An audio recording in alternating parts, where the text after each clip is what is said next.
suis Agnès Leclerc, votre professeure de mathématiques, dans le cadre de la préparation en ligne au CRPE. Et dans le cadre de la remise à niveau, nous allons nous intéresser aujourd'hui à la résolution d'un problème et notamment à la mise en équation d'un problème.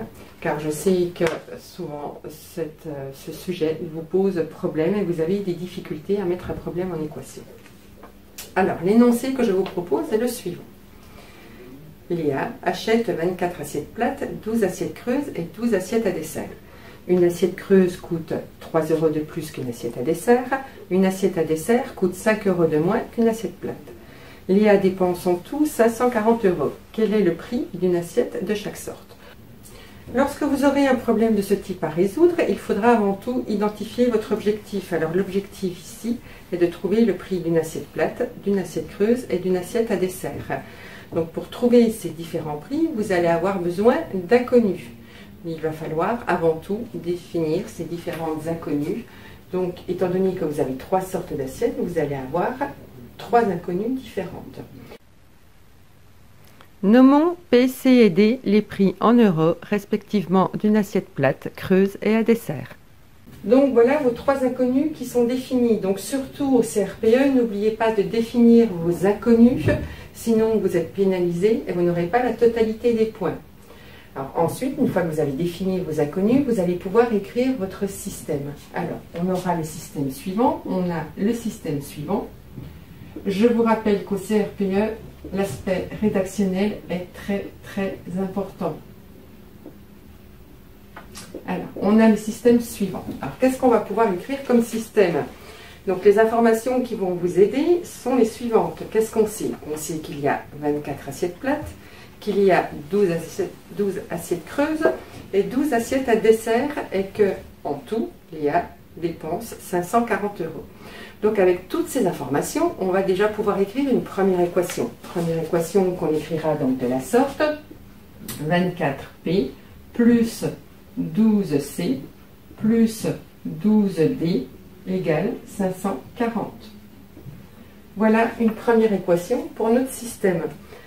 Ensuite, vous aurez donc une autre information qui va vous permettre d'écrire une deuxième équation. Alors, l'information est la suivante. Une assiette creuse coûte 3 € de plus qu'une assiette à dessert.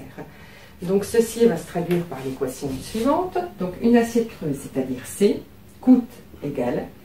Or, 3 € de plus qu'une assiette à dessert. Donc, vous allez avoir D, une assiette à dessert, plus 3.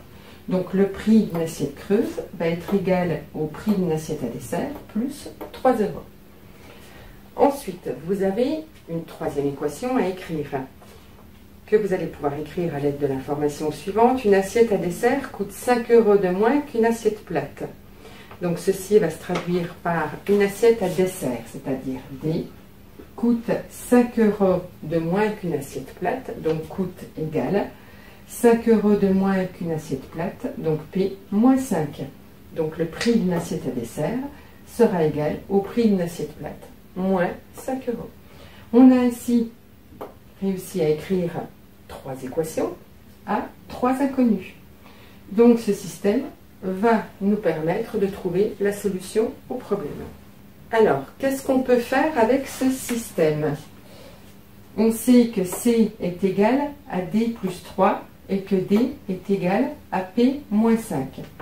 Alors, ce qu'on peut faire éventuellement, je vous rappelle que quand vous avez à résoudre un système, en général, vous avez plusieurs possibilités pour le résoudre. Il n'y a pas une seule manière de le faire.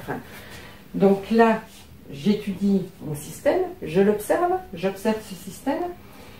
Et donc, je me dis que si je sais que D est égal à P moins 5, donc ici, si je remplace D par P moins 5, donc je vais pouvoir exprimer C en fonction de P. J'aurai donc C en fonction de P, D en fonction de P, et ensuite je vais substituer dans la première équation. Je remplacerai donc C et D par les expressions que j'aurai ici. Et ainsi, dans votre première équation, vous aurez une seule inconnue P, ce qui va vous permettre de trouver la valeur de P. Donc ça va nous donner soit... Alors, on a dit qu'on allait exprimer C en fonction de P. Donc pour ceci, nous allons remplacer D par P moins 5. Nous réécrivons la première équation qui, elle, ne bouge pas. Plus 12D égale 540. Donc 24P plus 12C plus 12D égale 540. Ensuite, deuxième équation, on va avoir C égale D, donc P-5. C égale P-5 plus 3.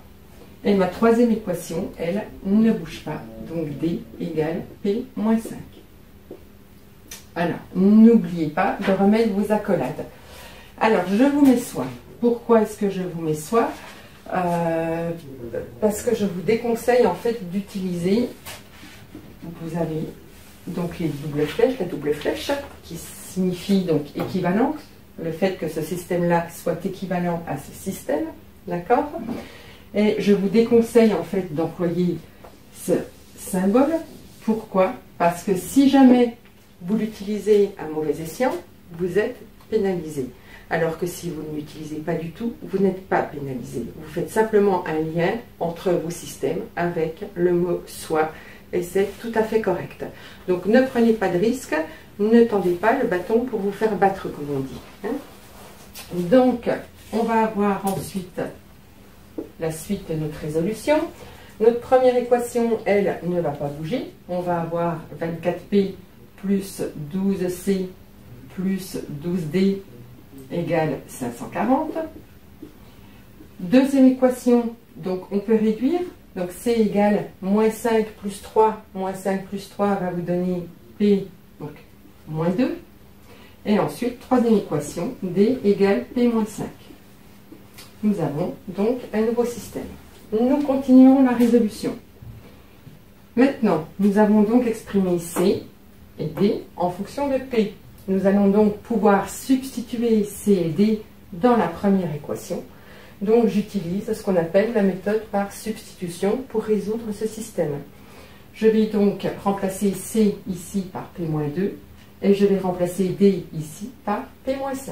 J'aurai donc, comme je vous l'ai dit tout à l'heure, une seule inconnue de ma première équation dont je pourrai trouver la valeur. 24P plus 12C, donc 12 facteurs de P-2. Alors j'insiste bien sur le facteur. Facteur signifie que vous allez mettre des parenthèses. Si vous ne mettez pas de parenthèses, donc votre écriture sera fausse, étant donné que la multiplication est prioritaire sur l'addition et la soustraction. Donc faites attention à ce type d'erreur parce que ce sont des erreurs que vous commettez fréquemment. Ensuite, on va avoir plus 12D, donc 12 facteurs de P-5, plus 12 facteurs de P-5 égale 540. Je réécris mes deux autres équations qui ne bougent pas, donc C égale P-2, D égale P-5, et voici mon système. Alors ensuite, il faudra, pour résoudre cette équation, il va falloir donc distribuer 12 sur P-2 et 12 sur P-5. Et ensuite, vous pourrez réduire votre équation. Nous allons donc avoir le système suivant, donc 24P, plus, donc je distribue mon 12, plus 12P, plus 12 fois moins 2, qui vous donnera donc moins 24, plus 12P, plus 12 fois moins 5, qui vous donnera moins 60, qui est donc égal à 540. J'ai mes deux autres équations qui sont toujours présentes. Alors, ce qui est un peu lourd, effectivement, au niveau des écritures, c'est que vous êtes obligé, je dis bien obligé, de garder votre système du début à la fin. Pourquoi? Parce que, en fait, vos trois inconnues sont dépendantes l'une de l'autre. Donc, il faut absolument garder votre système de bout en bout. Sinon, pareil, vous allez être pénalisé par le correcteur. Alors, on remarque que ici, maintenant, dans ma première équation, je n'ai plus qu'une seule inconnue, P. Je vais donc pouvoir réduire mon expression et résoudre mon équation et ainsi trouver la valeur de P.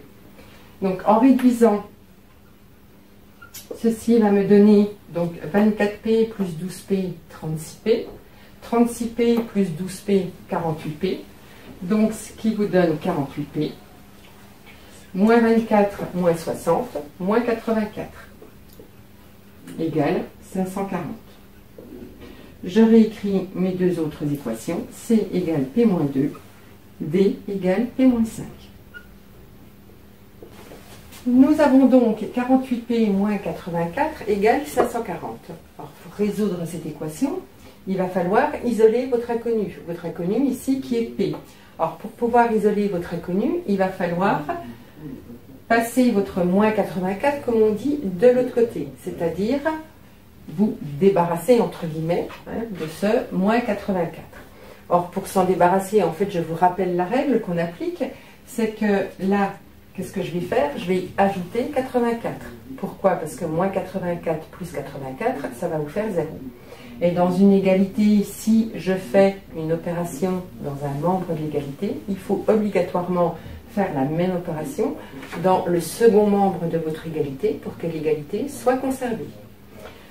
Donc là, en fait, ça revient à dire, c'est la règle que vous appliquez en général, moins 84, je le passe de l'autre côté, donc il va se transformer en plus 84. Ce qui vous donne donc soit 48P égale 540, donc plus 84. J'ai toujours mes deux autres équations qui sont toujours là, fidèles à elles-mêmes. Ensuite, donc je vais avoir 48P. Alors je vous décompose absolument tout là, absolument tout le raisonnement, mais il est évident que si vous maîtrisez tout ça, vous n'êtes pas obligé de donner absolument toutes les étapes que je vous donne, vous pouvez aller un peu plus vite. Ensuite, on va avoir 48P 540 plus 84 va vous donner 624. Donc C égale P-2, D égale P-5. Je vais pouvoir maintenant trouver la valeur de mon inconnu P. Je vais pouvoir l'isoler totalement. Donc là, j'ai 48 fois P. Je vais donc, comme on dit, passer le 48 de l'autre côté. Donc ça va devenir ici à droite 624 divisé par 48. Pourquoi? Parce que pour pouvoir avoir un seul P, il va falloir ici que je divise par 48. Parce que 48 divisé par 48 vous donnera 1. Je vous rappelle qu'un nombre divisé par lui-même vous donne toujours 1. Donc si je divise par 48 dans mon membre de gauche, il faut, pour que mon égalité soit conservée, que je divise par 48 mon membre de droite. Ce qui vous donnera P égale 624 divisé par 48. Toujours mes deux autres équations. C égale P-2, D égale P-5. Ensuite, donc je vais avoir P égale 624 divisé par 48 qui est égal à 13. Donc maintenant, je sais que P est égal à 13. Je vais donc pouvoir en déduire la valeur de C et de D. Je vais avoir C qui va être égal à 13 moins 2, c'est-à-dire 11. Et je vais avoir D qui va être égal à 13 moins 5, c'est-à-dire 8. Et voilà, j'ai résolu mon système. Donc la phrase de conclusion sera la suivante. Le prix d'une assiette plate est de 13 €. Le prix d'une assiette creuse de 11 € et le prix d'une assiette à dessert de 8 €. Voilà, le système est résolu, donc j'insiste bien. N'oubliez pas votre phrase de conclusion. J'espère que cette petite vidéo vous aura aidé et je vous souhaite bon courage. Au revoir.